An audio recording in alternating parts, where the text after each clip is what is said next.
Welcome to Q&A Thursday, where you guys ask your burning questions about virtual assistants and I answer them. This week's question comes from Tanya, and she asks, as a virtual assistant, do I have colleagues that will allow me to take time off of work? This is a great question, and the short answer is no. As a freelancer or independent VA, you will not technically have colleagues like you would in an office to help cover for you during time off. If you are coming to this virtual assistant world from a traditional office job that's a full-time W-2 type employment, you're probably used to, if you're taking time off for vacation time or sick time, of asking a colleague to cover for you, or setting up a vacation responder that says, I'm out of the office, but you can send an email to John at blah, blah, blah, and he'll take care of you. Well, as a freelancer, we don't have that luxury. But that's not to say that's where this video ends, because we have solutions. Let's look at solution number 1, and that's only relying on you and you alone. As a virtual assistant, if you are taking planned holidays off, and you absolutely should take time off, my suggestion is always to let your clients know as early and as soon as possible. So if you've just booked a holiday for 2 weeks, a month, 2 months into the future, I want you to send an email to your clients immediately, letting them know of the dates that you're going to be out of the office, and to remind them to send you any work that's time sensitive and that needs to be completed before then. Then what I want you to do is to set yourself a calendar reminder to send out one more email to your clients a week prior to your departure. On that week prior, I want you to send another email reminding your clients about the dates that you're out of the office and to send all work that's time sensitive and needs to be done. Clients are busy people. They often don't have a pulse on your schedule, so it's very likely that they will forget when you are taking that holiday. So sending them email reminders is a great way to help ensure that they're not caught off guard and that they're sending work ahead of time that needs to be completed by you. And then the third part of that is to, of course, put your out of office dates in your calendar and on your client's calendar as well. That way, when they check in on their calendar over your holiday dates, they'll see that you are in fact out of the office.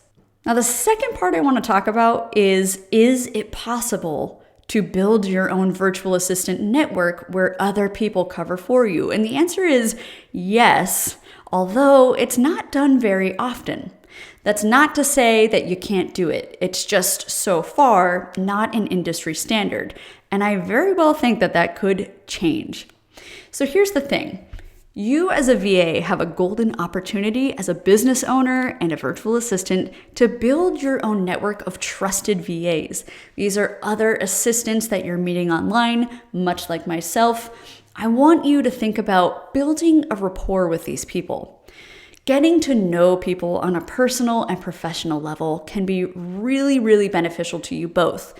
Because if you ever take a long planned vacation, or heaven forbid, you have an emergency or a sick day or a health emergency that keeps you out of the office for weeks at a time, it might not be a bad idea to reach out to the other virtual assistants that you're meeting online and asking them if they wouldn't mind stepping in to help your clients in the event that they need anything.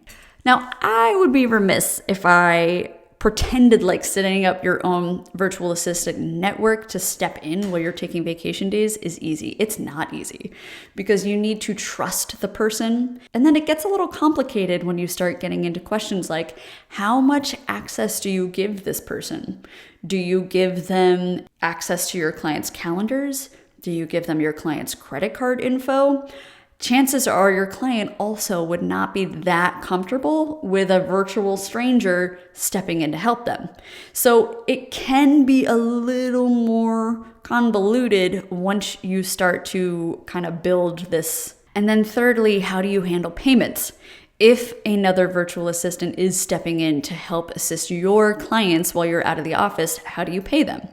Is it on a prorated basis? Do you give them a portion of your income? So it can get a little convoluted for sure, but that's not to say it's not impossible. Anything is possible so long as you put your mind to building something that makes sense and that's safe. But I think for the most part, what you'll find easiest is simply setting yourself up to be out of the office, make sure that your clients are aware of your out dates, and make sure that they've gotten all the work that they need to get to you into you at a timely manner. I still think that's the simplest solution, but hey, if you've got friends who you know well, you trust, and you're comfortable with setting up some sort of subcontractor arrangement where they can step in during your holidays, more power to you, because I think there's something really powerful about having a trusted virtual network of virtual assistants just like you and me. So I'm curious to hear what you guys do when you take a vacation. Do you rely on other people? Do you simply let your clients know that you're out of the office? Do you not take vacations at all? Because that's a whole other video. Anyway, drop me a comment. Let me know what you guys do, what you're thinking of doing, what's worked for you, what hasn't.